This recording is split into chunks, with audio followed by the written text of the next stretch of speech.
موضوع تكثيف منابع التموين. النهارده انه مسكوا اظن 16 صرافه ومش عارف كام قد ايه مستشفى. الموضوع ده متاخر جدا. انت لو جففتي المصادر الفلوس يبقى هيدي الناس معايا ازاي؟ حتى المتعاطفين ازاي؟ ثانيا ان انا لازم امنع الانفاق دي باي شكل. ده امن قومي مصري واللي اتعرض فيه لازم يتلقى اشد الجزاء. ده موضوع مفيش فيه هزار. ثالث حاجه وده الاهم وده اللي احنا متاخرين فيه اللي هي تجفيف منابع التكفير. بمعنى هل حضرتك سمعت حد من الازهر بيقوم يقول خطبه للشباب دول عشان يفهموا شكل الاسلام ايه الحقيقي؟ حضرتك تقصد يا سياده اللواء انا لو ما بداتش افهم الناس ده التتابع الناس اللي بيجابوهم بيقول لهم قال الله وقال الله وقال الرسول. حضرتك تقصد يا سياده اللواء سياده اللواء ايوه حضرتك تقصد الشباب اللي لسه بيستقطبوهم ولا تقصد الشباب اللي معاهم بالفعل؟ ابدا بالناس. ما هو انا اهم حاجه الناس ما يجيلوش زياده. ما يجيلهمش ناس وشباب زياده يعني. هم ده موجود. ماتوا منهم جاي له ناس من عند الانفاق او من البحر او جدد ناس احنا بنحارب عشان خاطر الاسلام في خطر جاي له.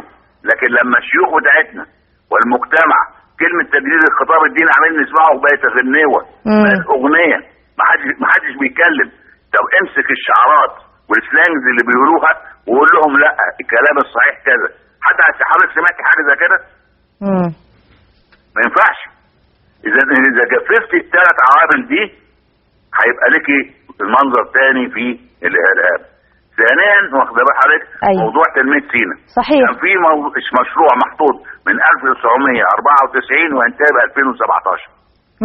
وحكايه ان دلوقتي مشغوله لا بلاش.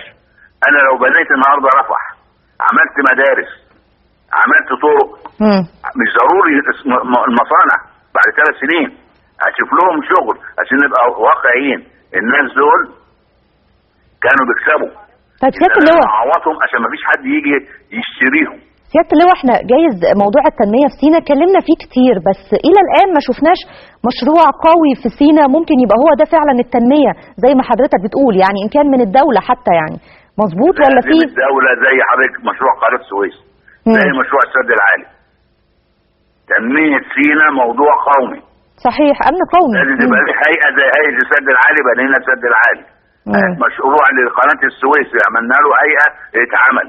هناك لازم يتعمل ولازم الناس دول يلاقوا حاجه يشتغلوا بيها. خلي بالك صحيح بدل ما يشتغلوا في الاسلحه وفي الارهاب. صحيح. التطور في الارهاب الجديد بدون دخول في تفاصيل اصبحت المعلومه متوفره للقوات ودي نقطه مهمه جدا بجميع الوسائل.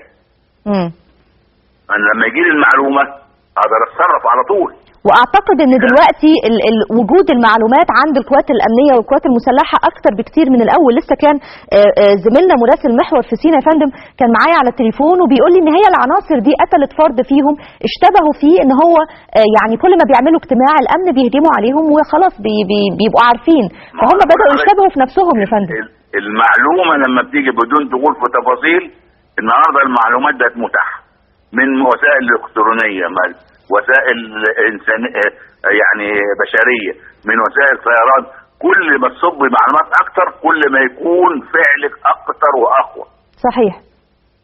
ده بالنسبه له. اذا نقدر نقضي على الارهاب اللي احنا عاوزينه.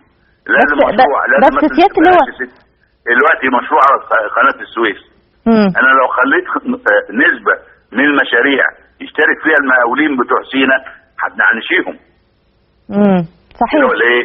صح يا فندم طبعا. الناس المشاريع اللي تتعمل في سيناء يبقى لازم لهم نسبه. طيب انا سمعت ترعه السلام في عندك سهل القوارير في 200,000 فدان لو حفرت ابار موجوده. طيب دي مش عاوزه مجهود؟ طب ما فيش 20,000 فدان في ترعه السلام ولا سهل القوارير ووزع لهم الارض ويبتدوا يزرعوا؟ الحاجه موجوده. صحيح. بس عاوزه نشاط ولازم تهتم لان ده امن مصر. امن مصر وامن قومي واغلى حته يعني في مصر سينا، اللي بعد ما رجعت اكيد لازم ان احنا نحافظ عليها، وكل الجهود الامنيه وجهود التنميه تكون موجوده فيها. انا بشكر حضرتك سياده اللواء فريد حجاج عضو المركز الدراسات الاستراتيجيه في لندن.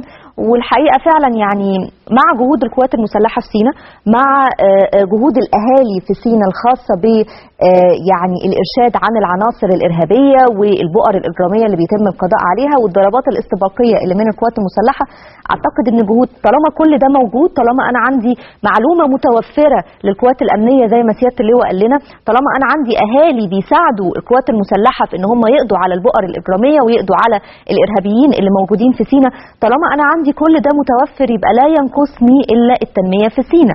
التنميه في سينا هتبقى جزء كبير جدا، هتساعدنا على الاقل ان يعني خلاص مفيش اراضي صحراء